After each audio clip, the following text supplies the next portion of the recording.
world changes soon. Can get a doobie on a plane, but there's Uzis in our schools. Every dude who touched a boob or a booty getting me too. What you expect from the kids who went to Hooters after school? We're all triggered and defensive. We're all racist and we're sexist. We all grew up watching South Park. How are we offended? Now being fat is beautiful. Name a thing that you can't do. Jumping jacks, run a mile, live past 42. Man, it used to be cool to just flip a bird to the system, and now it's trendy to be triggered and pretend you're a victim. It's my race, it's my weight, it's because I'm a Christian. I hate the internet and anyone who has an opinion.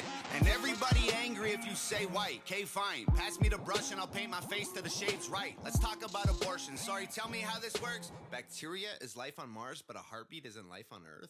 Weird. Welcome to the Red Pill Sports and Entertainment Show. I am your host, Albert Apache, and as usual, brought to you by Open Source Self-Defense, Fitness, and Grappling. Okay, guys, we're going to get into this. We're going to talk a little bit about UFC 253, the results. Who's number one that's coming up this weekend? LeBron James, paying for felons. And then we're going to talk a little bit about why people quit jiu-jitsu. Okay, strap in, hold on. I hope you enjoy the show. By the way, I don't always ask, but if you enjoy the content, please like, subscribe, share the video, share the segment, whatever it is, guys. I appreciate it. Let's go ahead and let's get into it. What is up, my friends? Time to get into the results of UFC 253. Adesanya versus Costa was the main event. And first and foremost, let me acknowledge the fact that I was completely wrong on both of my picks, and fights went absolutely opposite of what I thought was going to happen. So, Adesanya versus Costa, first and foremost, I was extremely surprised that Costa took a very similar fight style and strategy to Yoel Romero. He seemed to be standing on the outside, seemed that he was trying to stay within the distance of Adesanya's striking, and what it seemed like his plan was that he was going to stay within that distance, try to bait Adesanya to strike, move out of the way, try to slip and move back out of range as Adesanya struck, and then try to attempt to catch him off balance or mid-retraction or if he overextended. The absolute problem, and that seemed to be also the exact same strategy that Yoel Romero had. The issue with that is that Adesanya is too good of a pure striker to count on the fact that he is going to over-rotate, that he's going to overextend, and he is way too quick to give him that much distance, right? He is obviously the longer fighter, and if you give him that much distance and you're pulling back away from strikes and then you're trying to now cover the distance, you're already too far away when he's striking because you're at the end of his punches. As you pull away, you're making even more distance. So by the time you try to now close a 7-foot gap, Adesanya is way too quick for that. He's also relatively fundamentally sound. He does do some things that are flashy or over the top every once in a while, but it's very unpredictable. So it seems a bit naive that this was his strategy or his game plan coming in. Adesanya did an outstanding, excellent job of just taking exactly what Costa gave him, right? He did not engage inside dirty boxing style fighting. He figured, hey, Adesanya, if you're going to sit at the end of my punches, at the end of my kicks, well then I'll be happy to pepper you with longer strikes, with my jab, with my push kick, with my leg kicks. I will go ahead and punish you and pick you apart from the outside. And that's exactly what Adesanya did. A beautiful game plan on Adesanya's part. Honestly, I'm a little disappointed that this is two fights now that we haven't really seen much more or new out of Adesanya. Kevin Gastelum, in my opinion, should be getting the next shot at him. Clearly, he's had the absolute best fight with Adesanya. And that was without even going to any of his wrestling. I really felt like Kevin never really tried to wrestle Adesanya with any kind of ferocity or any kind of urgency. So I really feel like Kevin has to be the next guy to get a second shot at Adesanya. It probably would be a good idea to start doing a breakdown now. Hopefully, start that soon and kind of look at what Kevin did that gave Adesanya so many problems.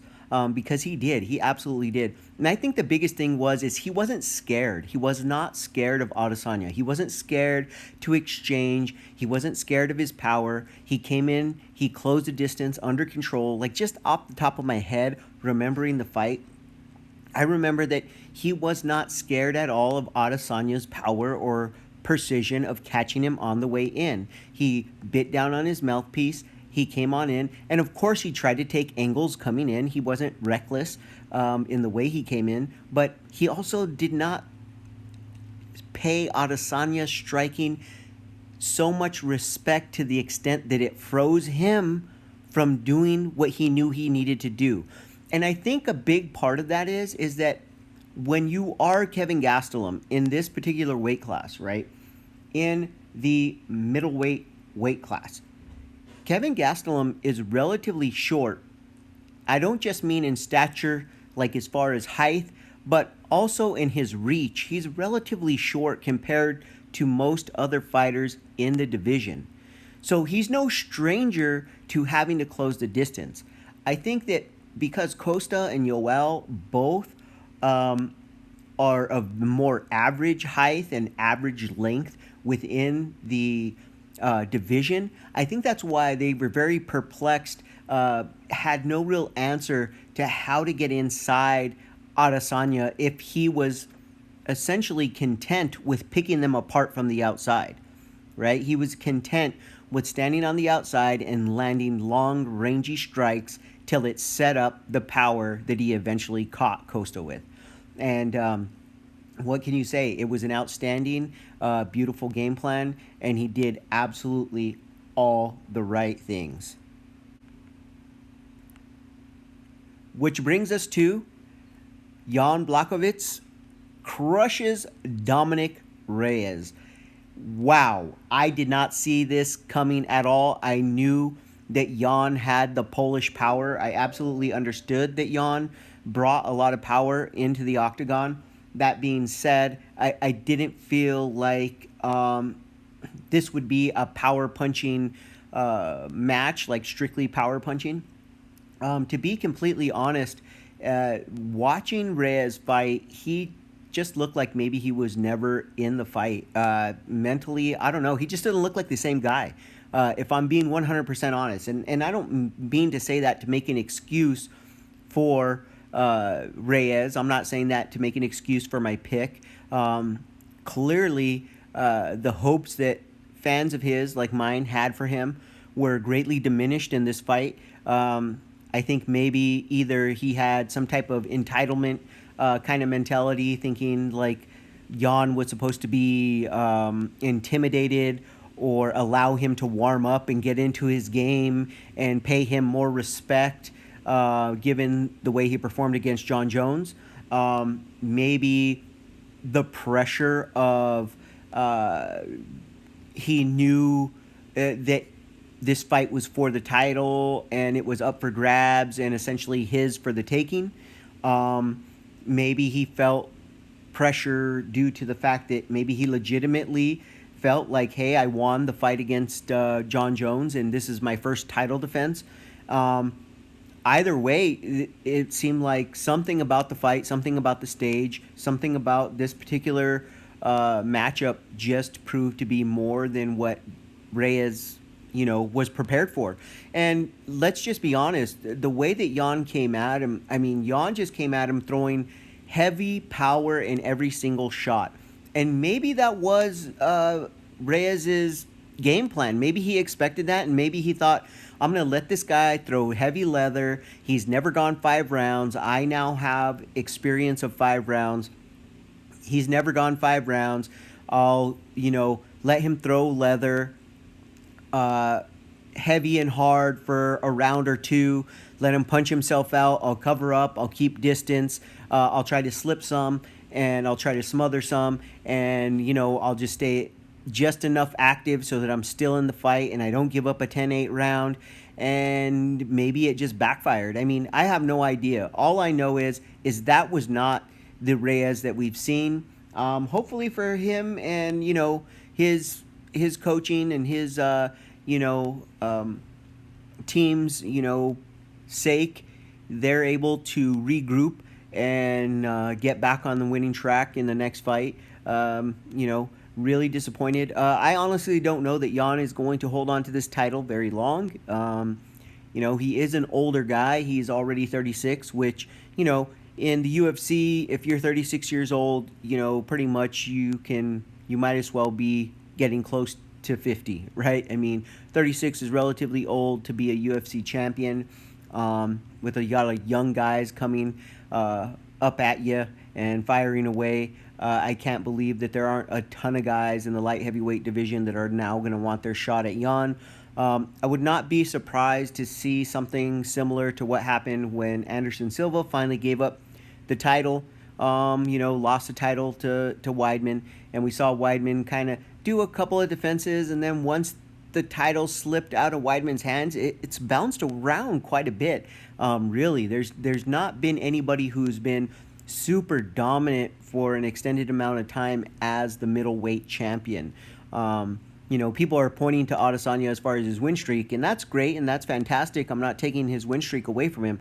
However, we do have to keep it in perspective that when it's relative to you're talking to somebody like Anderson Silva, it is not in a title defense, okay? Or relative to GSP, it's not in a title defense, which brings me to my next point when it comes to Adesanya. Everybody's been talking about GSP fighting Khabib. I have to believe that maybe this becomes a talking point, a way maybe for Adesanya to get Jon Jones back to 205 to maybe match up with him there. If he starts to say, well, hey, maybe I should just fight GSP as a super fight instead of Jon Jones and make some mega bucks, because, I mean, let's face it, GSP came up. He did fight and win the middleweight title when he defeated Bisping, and, he beat the man that beat the man. So why not allow me to beat that man, right? And GSP, from GSP's perspective, I could see this being an interesting fight for him, right? I don't know how well he matches up against Adesanya. I'd have to do a little bit of homework, but I do think GSP is an amazing fighter. I do think that he is the GOAT, in my personal opinion. He's at the top of my GOAT list. But it becomes very interesting selling points to maybe bring Jon Jones back to 205 to say, hey, do you want to make a payday? So, interesting stuff. Okay, guys, I'm going to check out some NFL, see what's going on. Maybe we'll talk about it if anything interesting comes on up. And then we'll be covering a little bit about some of the grappling matches that are coming up. I believe it is next weekend. I'll check, make sure, and we'll talk about it soon. Okay, guys, so let's go ahead and get into who's number one coming up this Saturday. Both Gordon Ryan and Nicky Ryan will be competing in this one. I'm not a huge fan of Flow Grappling. I don't really care for their business model. The fact that you even want to read a story about their card, you have to pay to read a story about their card seems a little ridiculous. I mean, I just want to read the card, see who's on the card, what stories they have about it, things of that nature. But you have to pay just to see the story. I'm just not a big fan. I'm not a big fan of that kind of business model. But that being said, I digress. The point is that they will be airing who's number one this Saturday. and Gordon Ryan and Nicky Ryan are both going to be competing. Now, if you've never heard of their opponents, let's talk a little bit about that.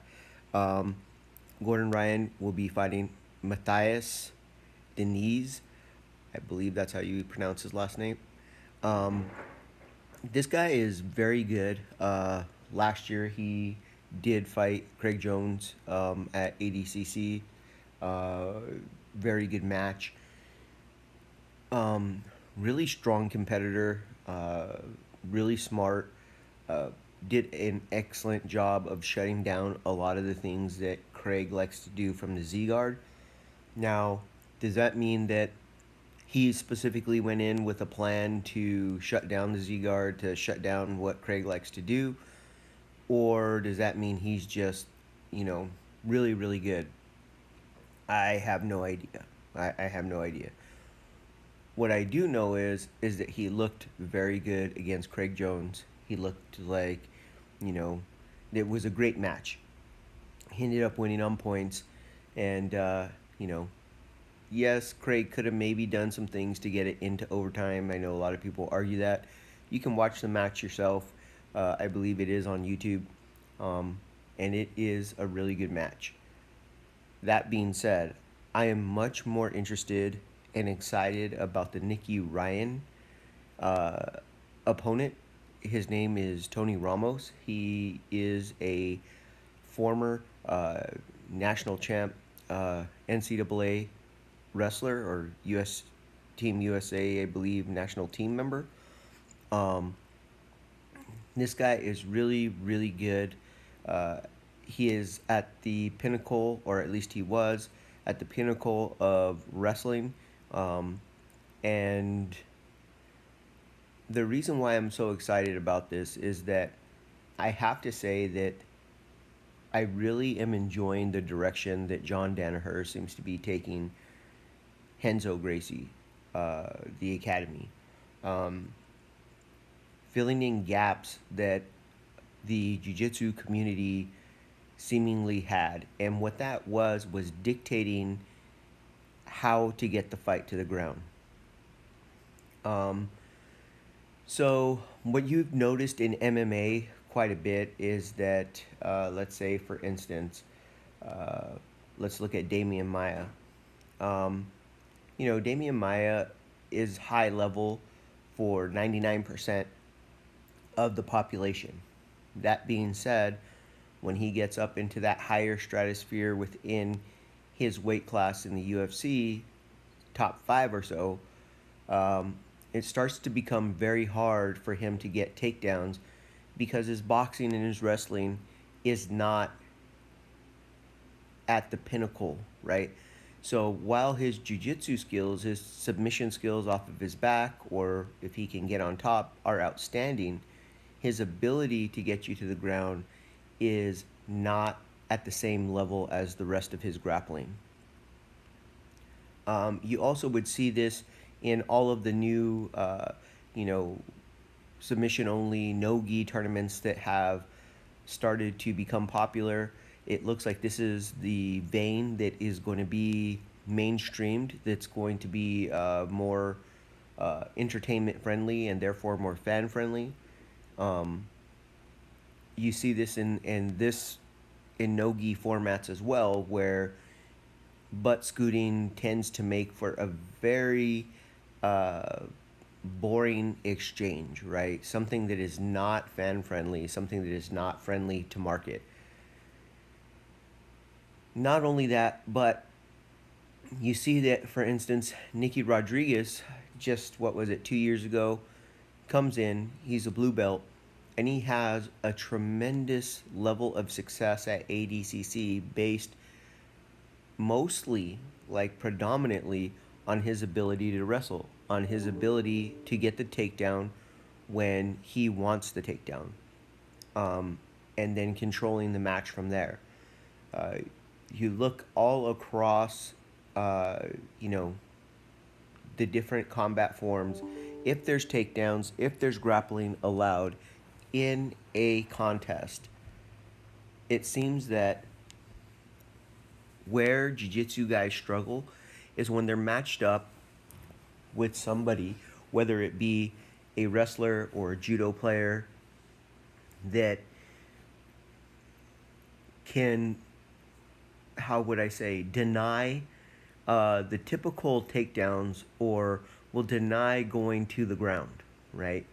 Um, because let's face it, it's one thing to take down a jiu-jitsu guy who is not necessarily going to battle you for the takedown, isn't going to necessarily battle you to stay on their feet, to stay standing. They're not necessarily going to battle you to be on top, right?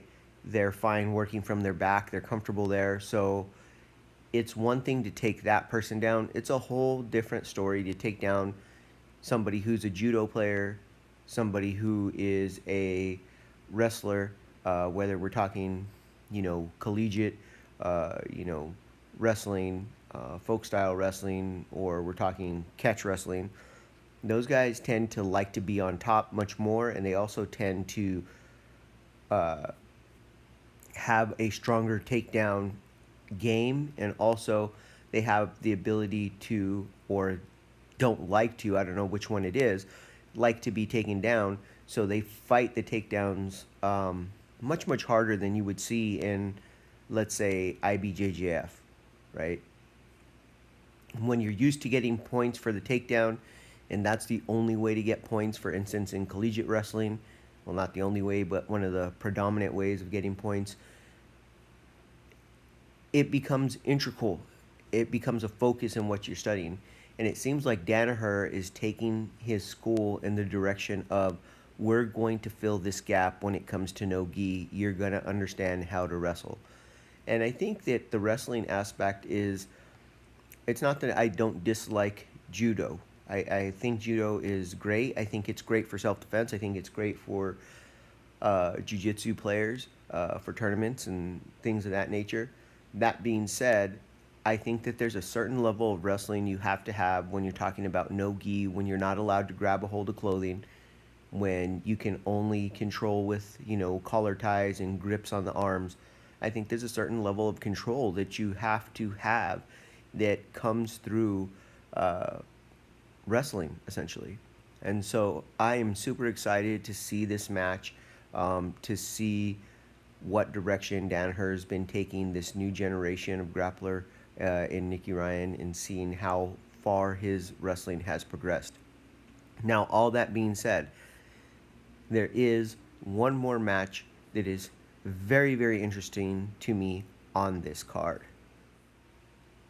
So, the next fight that's super interesting to me on this card is Craig Jones versus Roberto Jimenez. Okay?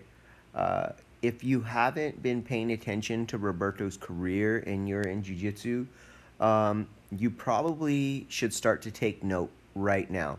I guess it was almost like a year ago, maybe a little bit over a year, that he beat Keenan Cornelius in the gi. All right. It was a very good match. What I liked about it was that he had an answer for things that most people get the deer in the headlights look when they step up in competition and they're going against the best in the world. Keenan tried to go to the worm guard. He had an answer for it immediately. Played the game very, very well. While that was kind of a point game type of match where they were both kind of playing for points after a minute, I shouldn't say after a minute. After a few minutes, both of them started to play for points. It was still very, very exciting. I believe Roberto, I've seen video of him at Henzo's training with Gordon Ryan. So this is not going to be outside of his familiarity. Craig Jones is probably my favorite grappler. However, that being said, I really, like Roberto because, I have a 1 or 2 degree separation from him. A buddy of mine actually trains over at one of his schools out in Vegas, or his academy out in Vegas, or the academy his father owns, I guess. I don't know exactly all those details, but because there is such a small degree of separation here, I'm super excited for him, and I would like to see him do very well. This might be the very first time ever in a grappling match that I'll be rooting against Craig Jones, and pulling for the other guy. And I think this is really exciting. Roberto is a young guy. I want to say he's in his 20s, his early 20s, 20, 21, something like that. But his jiu-jitsu is outstanding, very, very good. And I am super excited to check out this match. And if you're a jiu-jitsu guy, if you're a grappling fan, um, like I said, you need to start taking note of this guy. He is up and coming. You got to check him out. No matter what, win, lose, draw, I think it's going to be a fun and engaging match. Like I said, even in the gi against Keenan, where Keenan likes to play a lot of grips, a lot of lapel, um, things of that nature, the match was still fun. It didn't just grind to a halt and stay in a certain static position because, well, Roberto was safe there and Keenan was safe there, so they just stayed still, right? They worked, and I was very impressed with the fact that Roberto continued to work, that he didn't allow the lapel gripping and things like that to freeze him up and be like, oh, well, I'm safe and I'm going to stay here until you make a mistake. Like, he forced the action at times. He did really good things. He looked outstanding in that match. So I'm very excited to check this out. And if you're a grappling fan, I think you really need to check it out. All right, let's move on to the next story. Okay, guys, let's get into this segment. So, Red Pill Sports Alert here. Gonna have some takes on LeBron James that may offend people, but here it goes. So, the liberal lefty, ignorant lefty LeBron James is now in the news. It's starting to gain traction. The story is a couple of weeks old, but is starting to gain traction over the last couple of days. He's in the news for helping to pay for convicted felons to regain their ability to vote. Now, you can go around the internet and you can find a couple different headlines. I found this particular headline to be the most honest and straightforward about what's going on. You know, LeBron James helps to pay fees of Floridians with felony convictions so they can vote. That's pretty much sums up what's going on. Now, a couple of things to note. This is a law in the state of Florida, okay, where essentially convicted felons, if they would like to regain their ability to vote, they can pay some fines and fees. Those fines and fees are pretty much court fees for what it costs the state to put them through court, and some restitution fees, I'm assuming paid to the victims of their crimes or anybody that was impacted by their criminal activity. And so once they've made financial amends with the state and individual Floridians, they can regain their ability to vote. Seems relatively straightforward, seems relatively fair. I don't see, why that wouldn't be fair. Now, the one concern would be, of course, those that are violent criminals. So there is an exemption, okay? There is an exemption. People who are not eligible for this particular program in Florida are those that were convicted of murder or sexual assault. Now, here's the problem with that particular exemption. You can still be convicted of a violent crime and it not be murder or sexual assault. There's still a lot of other crimes that you can be convicted of. That's not to mention those that maybe were convicted of a lesser crime because they pled down to a lesser charge in order to escape a charge of murder.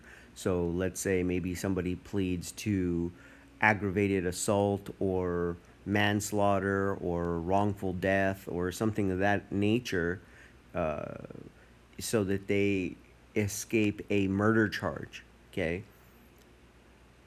those are still violent criminals. They're still somebody that took the life or cost the life of somebody, and there you have it, right? You there's a loophole. So all that being said, essentially this is LeBron James helped set up this nonprofit. Then he does donate it to it himself, where they basically pay these fines and fees for these convicted felons.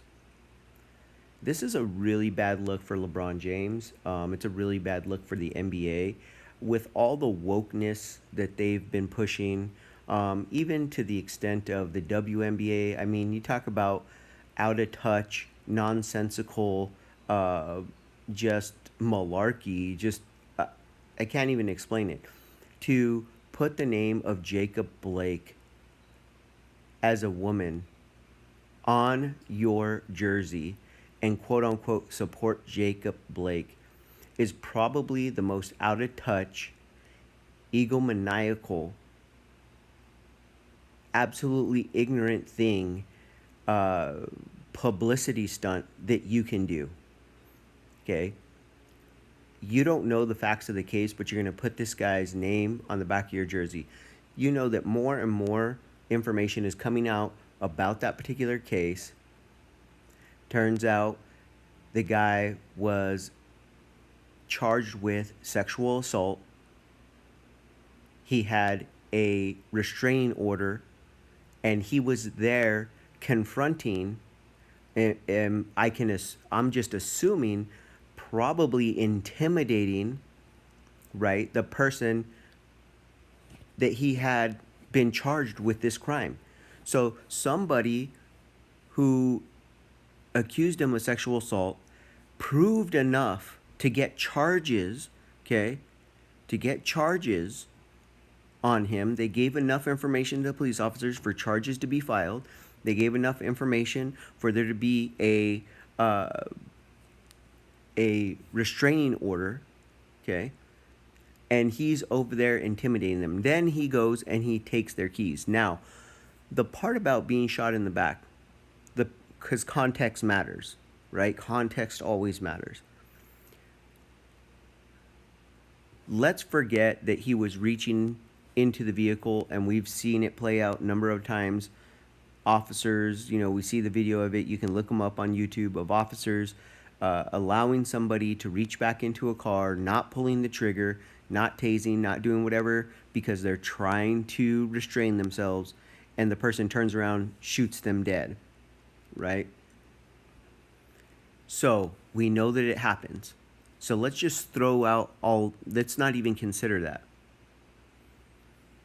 It has now come out that this guy, he had taken the keys and he was getting into a vehicle that was not his vehicle.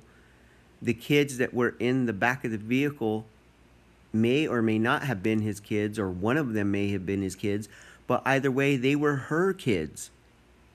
The lady who he had allegedly sexually assaulted, who had a restraining order, the woman whom he was breaking the restraining order by confronting, he had stolen her keys and was now getting into the car with her children in it. Now, were that your children, were those your children, and a police officer had the ability to stop that individual by any means necessary, are you really telling me you're okay? I mean, this is the most, talk about wokeness that is really in a coma. These people aren't woke, they're in a coma. Okay, but anyhow, I digress. Back to LeBron James. So we have LeBron James making his insinuations that black people are being hunted, that essentially police officers are out there gunning for black people. Then he turns around now and we see that he's been paying for felons to be able to regain the vote. Then he's uncharacteristically silent when asked to do something, to speak up, to do something to try to help catch the person who tried to assassinate 2 police officers in Los Angeles. This is a really bad look for LeBron James. And to a certain extent, I do empathize with LeBron James. Okay, I do. I understand that probably since LeBron was 12 years old, he's been surrounded by nothing but yes men who stroke his ego, or yes women, right? He's probably been told how amazing he is, how great he is, how fantastic he is. And, he's probably doesn't hear the word no a lot. He probably has nobody in his inner circle that checks him, that says no to him, that says, hey man, you're not thinking about this. Hey, you're not considering that. He probably has people in his inner circle that constantly feed his ego.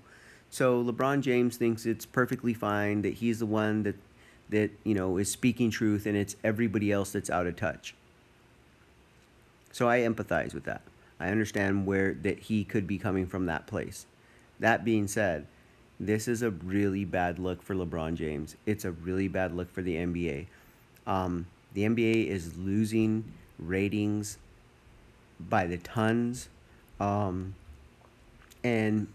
for those of you who are diehard NBA fans that think, well, who cares? Who cares if it's a bad look? Who cares if you lose ratings? Let me tell you, as a fan of MMA, as a fan of grappling, two sports that are trying to break into mainstream, the reality is you need ratings, you need casual fans to have readily accessible events, okay?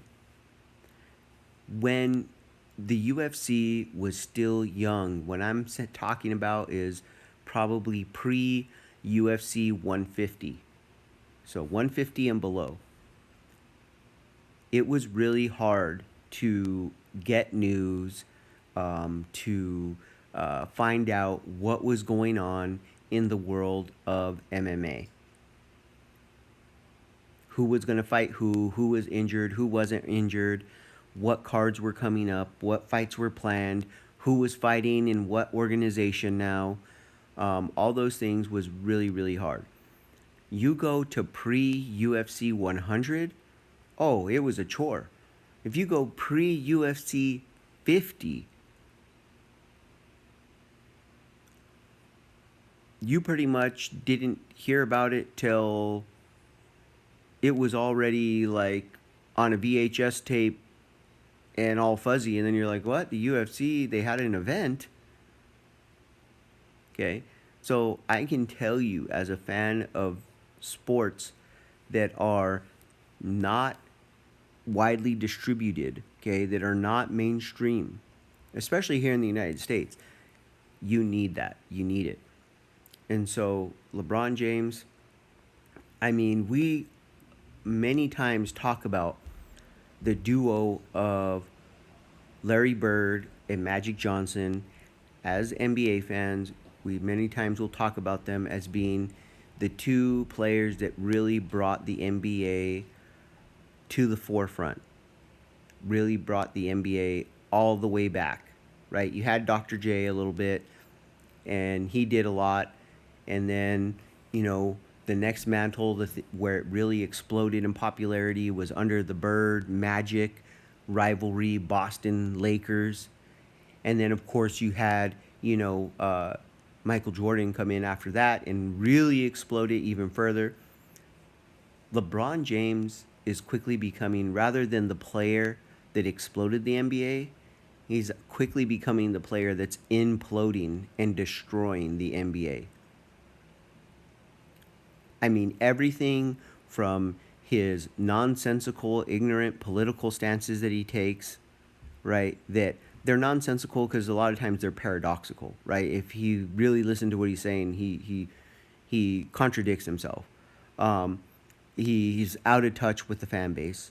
All of these things as far as politically. Then on top of that, you look at even the things that he's done to the NBA from a competitive standpoint.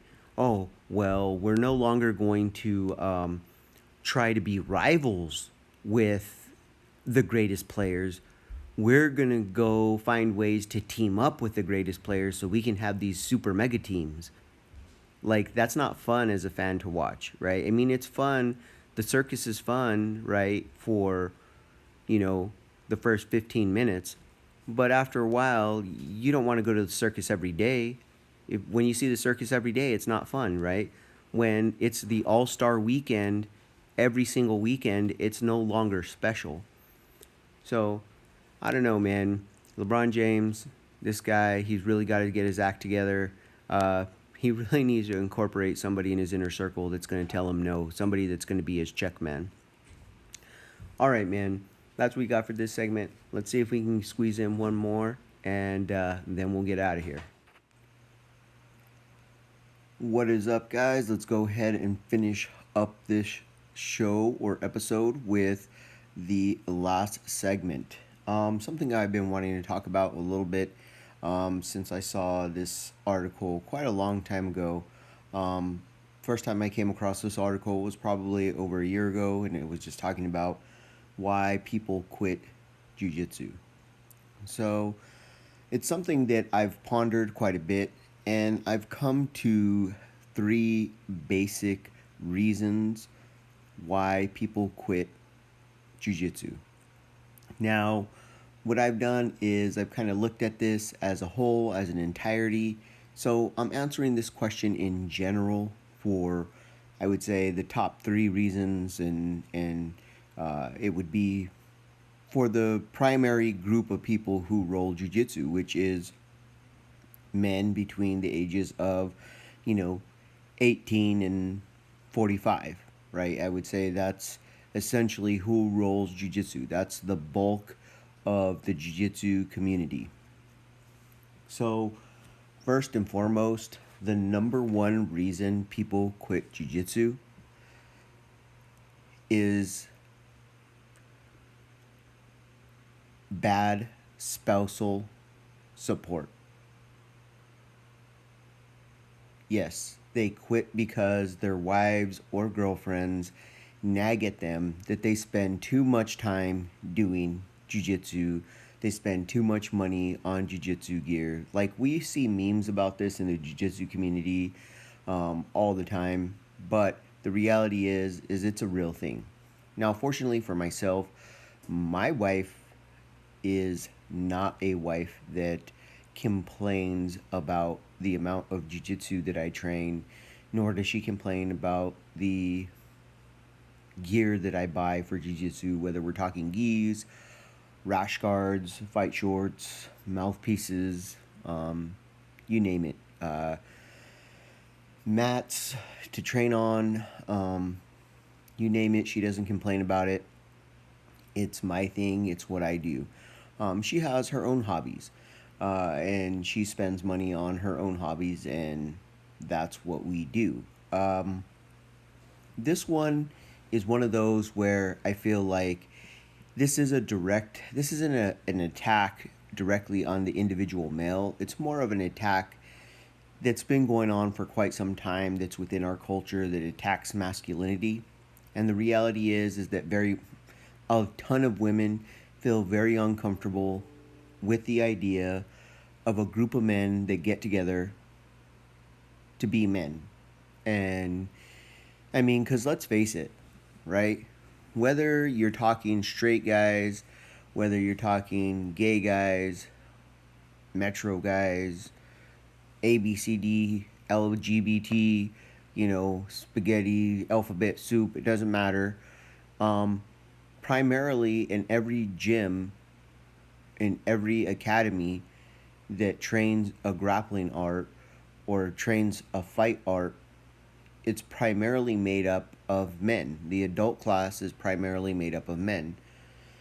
And in our culture today, we have so many women that have been taught that, this is a kind of dangerous thing. Like, men coming together to be men in their own space, doing whatever it is that men do is a dangerous thing. For whatever reason, we've also allowed women to believe and be taught that, anytime that a man is not making his life 100% about making his girlfriend or wife or whatever happy, that's not okay. he must not love her enough or some other kind of malarkey. So that would be, in my opinion, is the number one reason why people quit jiu-jitsu. The next part would be belt chasing, or slash, I would say, ego issues, right? So what happens is people get into jiu-jitsu, and instead of excuse me, instead of learning some of the lessons that jiu-jitsu has to teach, such as falling in love with the journey, falling in love with the art for the sake of the art, people want to belt chase, right? And this is really, belt chasing is really an ego problem, right? And so they get upset that, they think that they should have more stripes. They think they should be a blue belt instead of a white belt.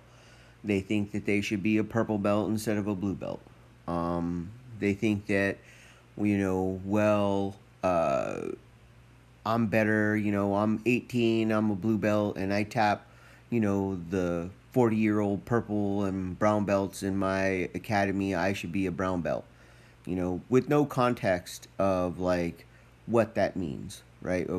Of why it is at 18 to 20, they may be giving men who are in their 40s, a hell of a time, that are higher ranked, right? They, no context, no understanding.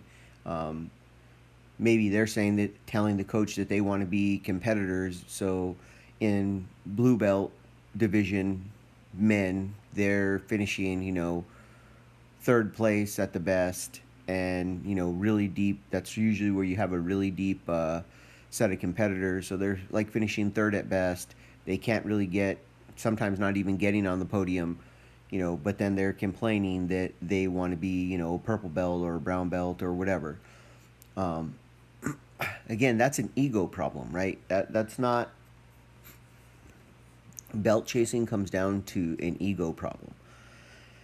So people need to be patient. They need to learn to love the art of jiu-jitsu and just be confident in your jiu-jitsu. I don't know when it was exactly. I can't put my finger directly on it. It was sometime during my blue belt, sometime I would say 4 years in or so, that I got really comfortable with the idea that I didn't really care what color my belt was. I really felt like, it didn't matter so much the color of my belt. I was more concerned with just getting the experience of rolling, being able to put mat hours in, and that's all that mattered.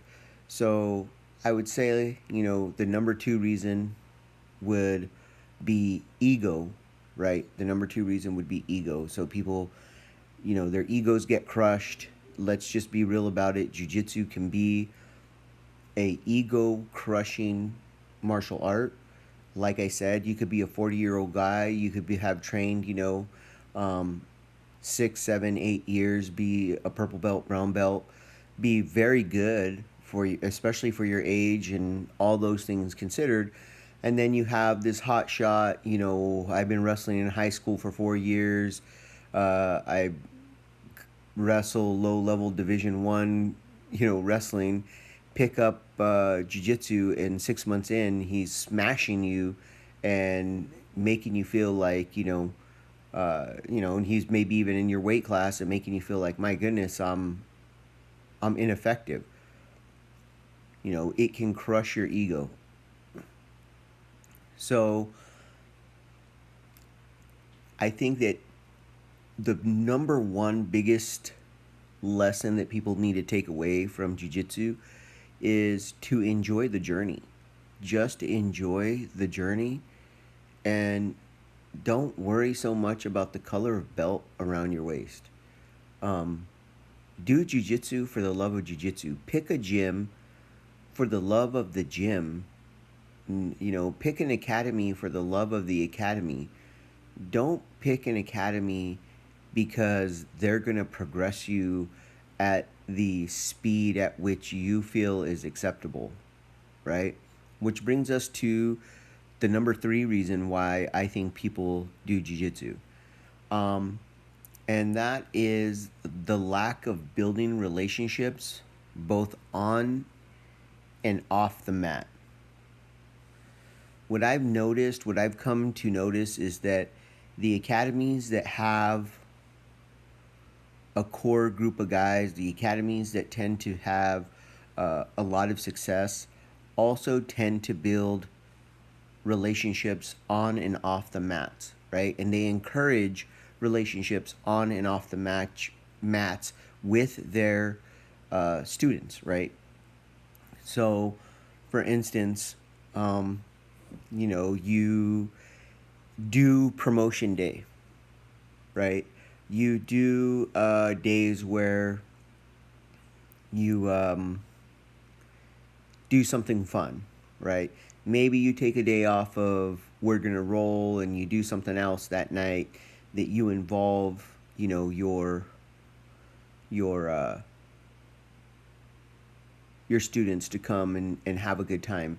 You do a 1 year anniversary, for your academy. You do a 2 year anniversary, for your academy.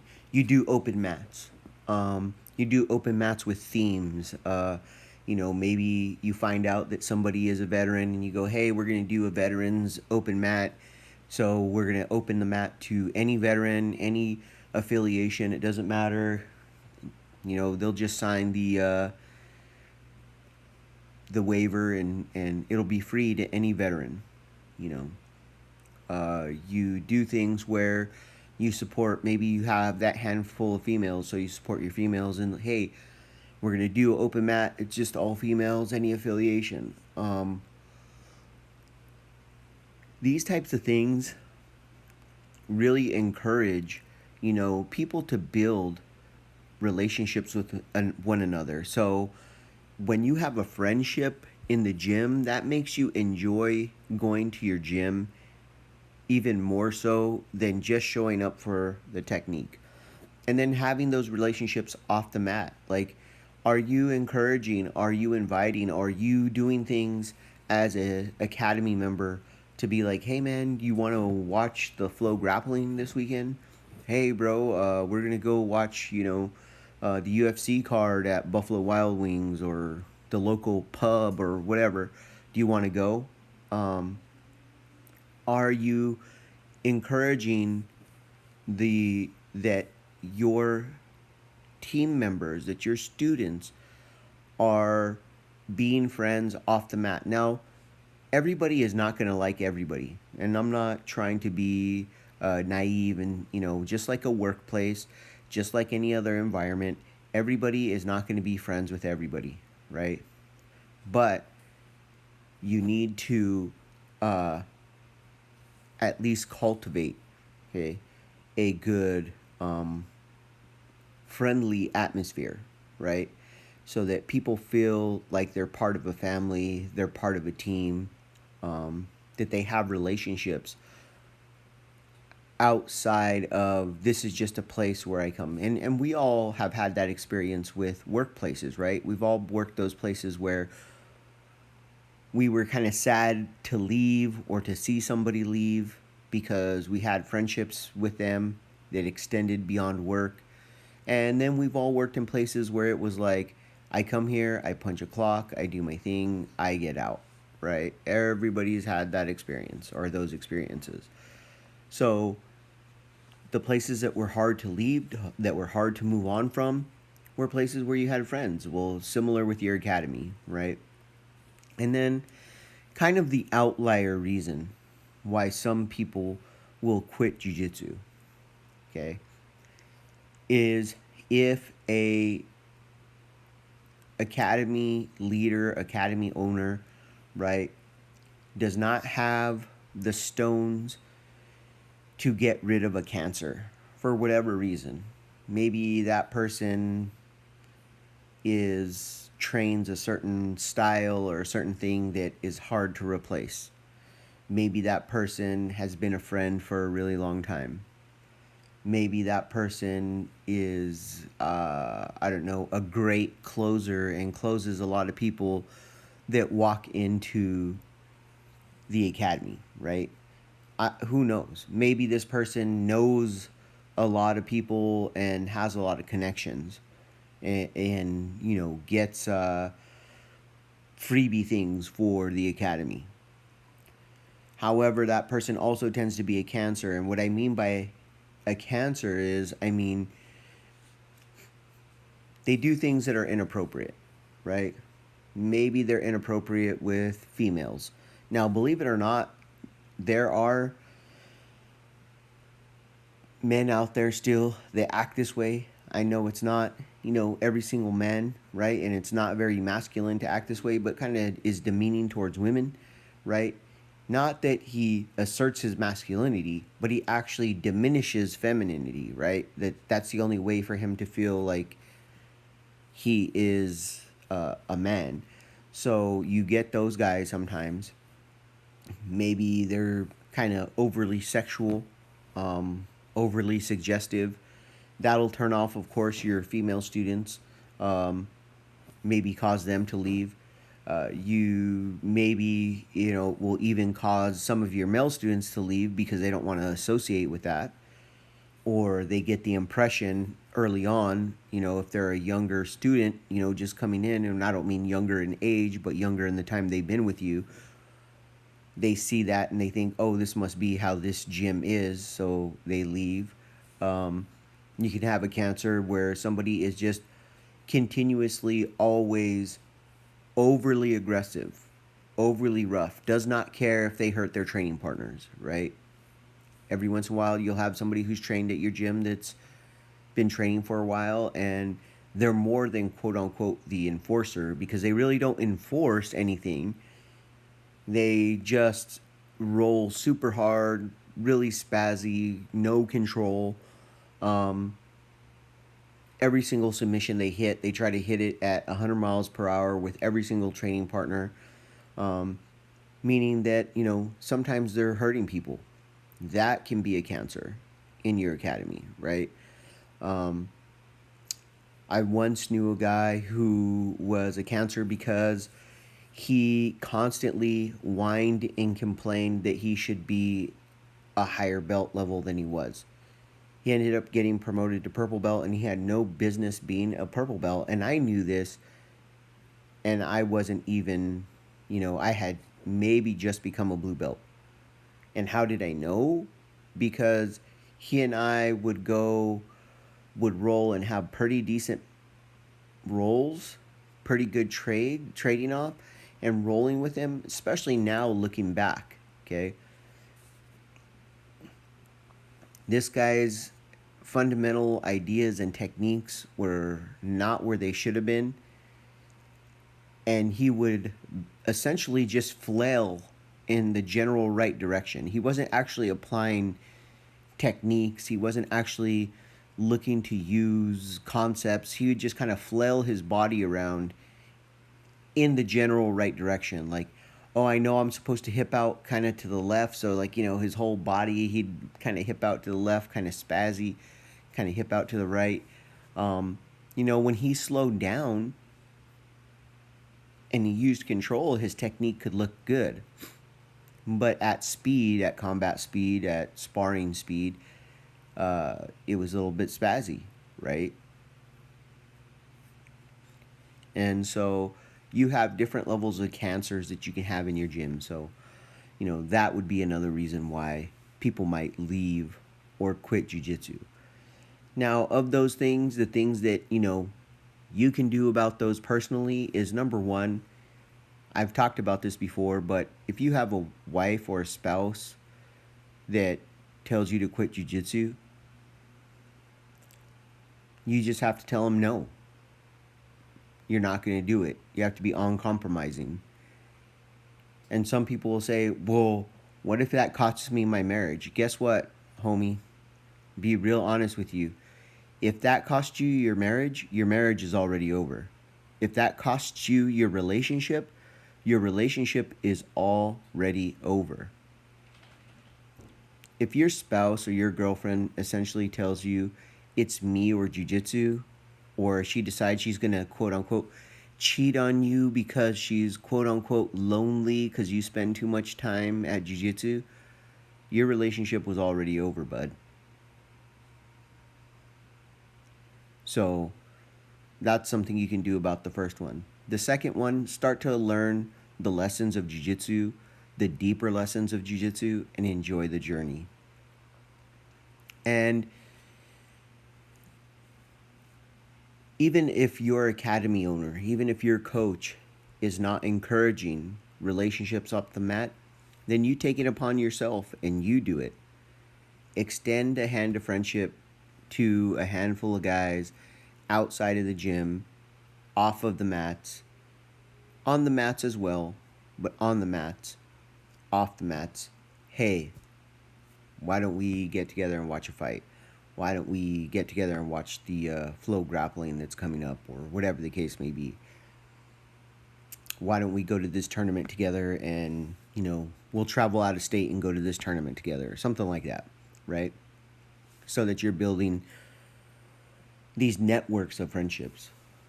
And then lastly, again, if you're not the academy owner, there might not be a whole lot you can do about it, but you can always step to your coach and be like, hey man,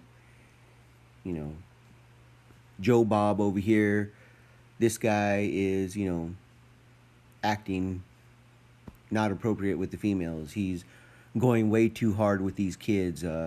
He's smashing everybody who's new, and blah blah blah. Whatever, you can let your coach know. You can let the academy owner know that, hey, this guy is not good news, and at least you've done your part, right?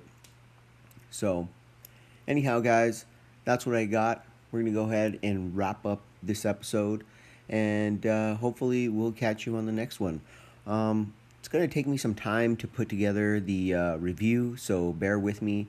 I will be doing another fundamentals review, different programs that are out there. It looks like no matter what, that continues to be a huge topic in the jiu-jitsu community, is what is a good fundamental program to start with as far as videos, or to even use to reinforce what people who are starting jiu-jitsu are, can use. So, all right, guys, we'll go ahead and put that together soon.